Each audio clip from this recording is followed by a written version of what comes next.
Get this question a lot. What is the best type of habitat, artificial or natural? Get to the answer in a minute, but let's talk about the pros and cons.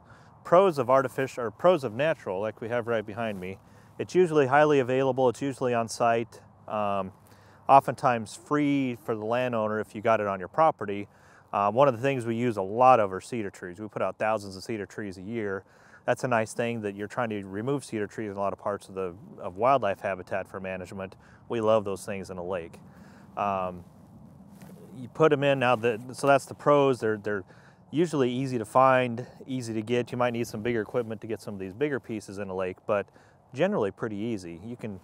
We do a lot of work with folks in 5, 6, 7 foot tall cedar trees that you can just pick up by yourself, put on the back of a four-wheeler or whatever you're doing, pick up and do it all by hand without equipment. So pretty cheap, pretty easy, and great habitat. Particularly in the early stages, these root wads, these brush piles, cedar trees make great structure for, and most of the habitat we build is to protect small baby bluegill. This is great nursery habitat. Cedar trees for the first year or two are great nursery habitat. The downfall of using those types of habitat is their usefulness, their effectiveness as habitat for small fishes declines pretty rapidly after years 2 and 3, such that by years 4 and 5, we're already replacing that habitat. And what happens is all the small stuff, all the small little branches where the interstitial spaces are high, where a baby fish would hang out, this decomposes pretty rapidly. So after a year or two, this is gone. After a couple more years, the bigger things are gone. So by year 5, we just have this root wad here. It's still okay, a big predator still use that, it's still useful, but the usefulness to a small fish, we've lost a lot of that utility that we wanted out of the habitat. Same thing's true on a cedar tree. Year 1, the needles fall off. Years 2 and 3, the smaller and smaller and bigger branches. So by year 4 and 5, you're left with the trunk and a few pony branches sticking out of it. Still useful to a big bass, but we've lost most of that utility for baby fish, and that's what we were trying to do in the first place. So pros of artificial, easy to get, usually on site, pretty easy to deal with. The cons are it doesn't last very long. You got to refresh it every 4 to 5 years.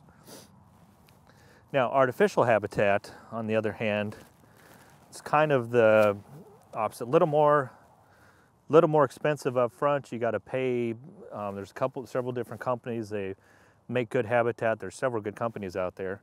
It costs more money up front to get the habitat, get it shipped to your pond. Once you're there, you put it together. But once it's assembled, you have the same utility as you have with the new cedar trees or brush piles in a lake. There's quite a few studies, and we've seen this a lot, that the first couple years in a lake, these two types of habitat work very similar. They're both very useful and serve the need we have for small fishes in particular.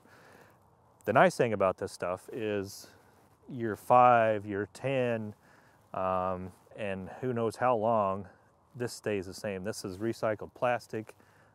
It should last theoretically for years and years and years. You don't have to replace it. It's kind of like investing in a lake. You put some money in, and that return is going to last you quite a while, versus the brush piles where you might get 4 or 5 years out of them. You're going to get, some of the structure will outlive me in a pond. So what's the answer? Which one's better? Depends on site location, depends on budget. The truth is, I use them both whenever I can and whatever else I have. The most important thing is a diverse type of habitat.